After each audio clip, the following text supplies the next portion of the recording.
Ah, yes, you gotta love these old muscle cars. This Camaro parked in a lot at the Falls reminds me of my white 82 Camaro T-Roof that I owned back in the day. I bought it from a young fella in Perth, Ontario. I remember that because my first visit to Perth, Ontario was the day that I picked up the car. I seem to remember Perth being a nice little area with a good vibe.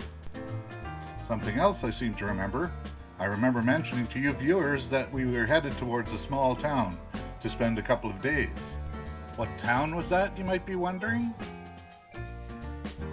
Ladies and gentlemen, the Traveling Wildberries.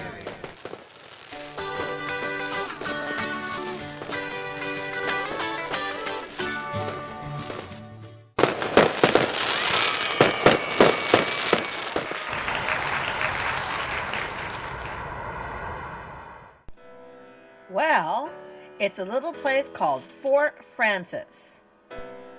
This destination was one of those, okay, we're headed in this general direction, so let's pick a dot on the map which is within, say, 3 or 4 hours drive from here, and we'll make that our next overnight spot. It's kind of fun exploring different places that way. Yeah, we haven't quite moved into the old throw a dart in the map to discover your next destination kind of methods yet, but who knows? We pulled into Fort Frances around 5:30 in the evening. We drove around for a bit just to get a feel for the place and then picked a spot right downtown to park the rig. We decided to take a walk, steps, which brought us all the way down one side of Main Street and then all the way back up the other, checking out all the different little stores. Of course, all the stores were closed, seeing as it was close to 6 p.m. on a Sunday evening. When we got back to the rig, we were both in the mood to carry on with our walk, so we kept going down around the corner to see what was there. We found the train station and a spot by the tracks where we later parked. Something didn't feel right this time about the spot near the tracks, so we moved around the corner up the road a ways, not too far, but closer to the downtown area where we had parked earlier. This is when we found this great little hangout spot. Benches, tables, electrical plug-ins, and yep, you guessed it, free high-speed internet to boot. All right outside the RV door. We had our supper at one of the tables here, and then hung out in the RV for the rest of the evening, / overnight watching Netflix. In the morning, we found ourselves a greasy spoon breakfast nook for brekkie, then decided it was only going to be a one-night town, so we took off down the road.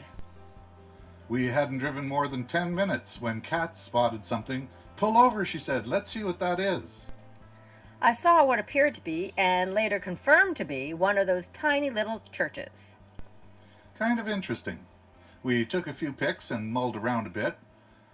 It would seem that tiny churches are not as elusive as one would think. We actually saw 3 of them during this whole trip.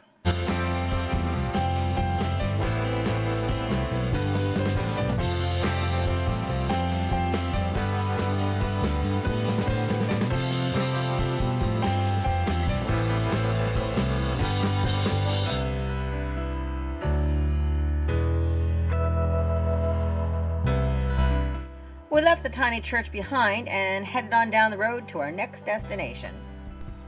This will be the second resort so far, and guess what? We'll tell you all about it in the next video. So be sure to come on back now, you hear? Y'all come back now here.